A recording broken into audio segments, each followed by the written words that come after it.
the point of it saying is you can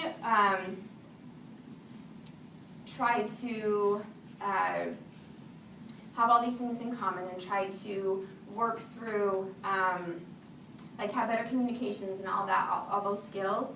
But the point is, if you're not feeling love, or if you're not showing love to each other, then all those things are going to come secondary. So it says, consider the profound love you feel for your child. Is it because of everything they do for you?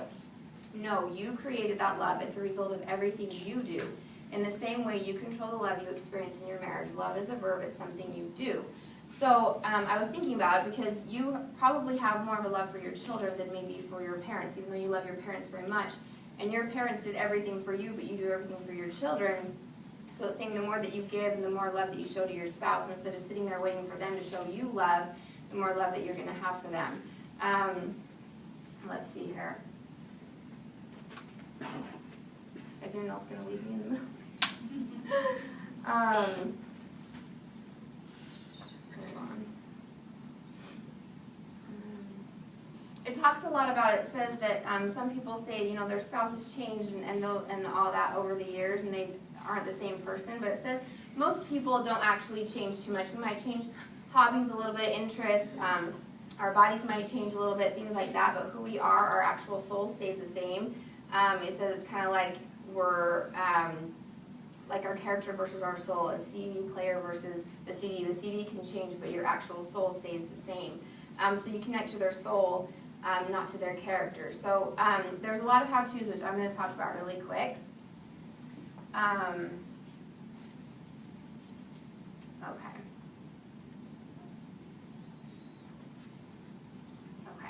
So he says we recharge our batteries in our phones, but we need to recharge the love that we show for each other each day. Okay, so I'll just tell you this. When we read this book, Brian and I decided to put all these things into action. And the first couple of things that it talks about might seem simple, but when you realize it's all the stuff that you did when you were dating and all of that. Okay, so the first one is called the talk charge. So different charges that you will give to each other. And it says 5 times daily. It says a talk charge is any positive verbal interaction with your spouse that lasts a minimum of 1 minute. 1 minute is not a long time, but it must be positive, and you should have at least 5 talk charges per day. So there's different, I mean, it could be silly little things, a little phone call in the middle of the day, when you get home, before you do anything else, which I really, really try to do. So when Brian walks in the door, I try to put down whatever I'm doing and greet him, because it makes, you know, him feel special and important. So little things like that. Okay, then there's a supercharged talk, which is once per week, when you just talk about anything random for like 25 minutes. Then 3 times daily to sweetly touch his hand. Not if you accidentally, like, what? That never leaves anything else. Exactly. No, it's like if you run into each other, if you're both reaching for something and your hands hit, that doesn't count. It has to be like a loving. So the touch is not simply contact. It's a positive, loving, physical contact. So that's 3 times a day. And then it talks about date night, which I think is important. It's kind of, I think you guys need to sit down together and figure out like what works. You know, you've got appointments here, and you've got coming. I don't know. Sometimes we didn't always make date night a priority, but we realized that, I don't know. It just kind of depends on what you guys want to do. But when we made it a priority, sometimes I didn't want to leave my children all the time, and I know that that's kind of hard. I would start feeling like, oh my gosh, I leave them a couple times a week. That your example to your children is to have a good marriage, and if you aren't spending that time with your spouse, then you're not going to give them a good example of that. And so, you know, if you let your children know, Mom and Dad need to stay in love in order to do that, we need to spend time together. I'll tell my kids, you guys are very important to me, but so is Dad, and I need to spend time with him. Different things like that. So there's date night, and then it says there's a romantic retreat 3 times per year. Yeah, I don't know if you're going to say it to us later, but your kids are going to grow up and treat their spouse how you treat each other, most likely, because they learn from you.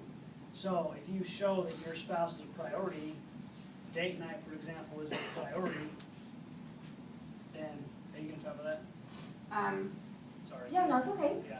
Add whatever you want. So That's fine. That's probably one of the most important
for us. I thought that was really a good idea. So let's see here.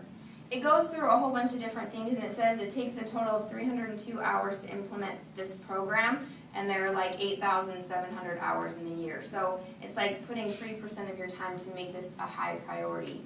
It says people spend 10 to 20% of their time watching TV, so that's kind of crazy. So it says turn off the TV and face each other and talk, which I know boys love so much.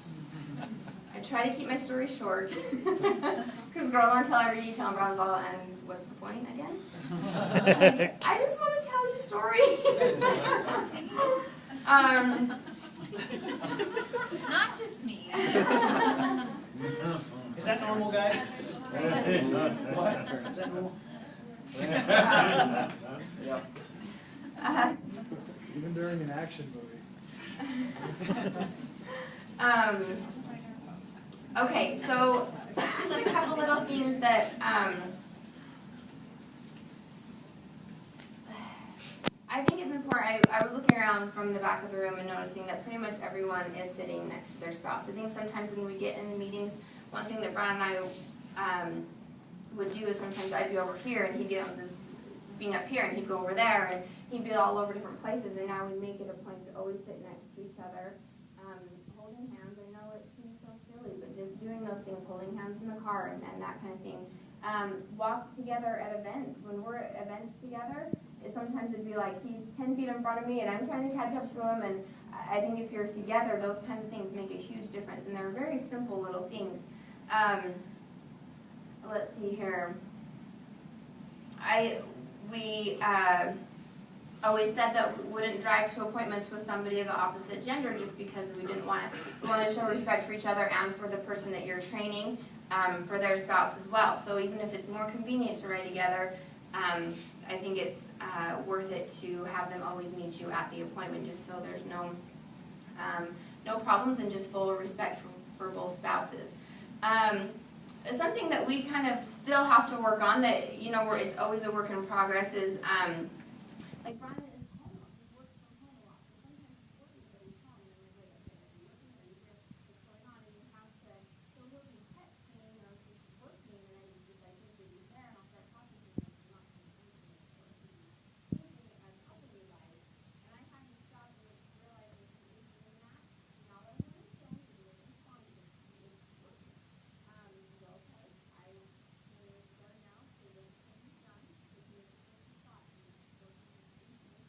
A lot of our businesses do things together, and we do things like there's things and so we're saying that they're really done and have this moment, and it's okay, or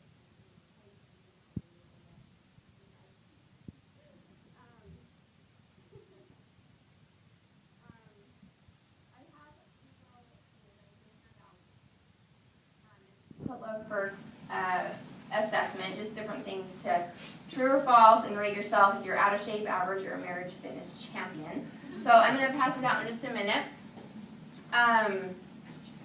But let's see here.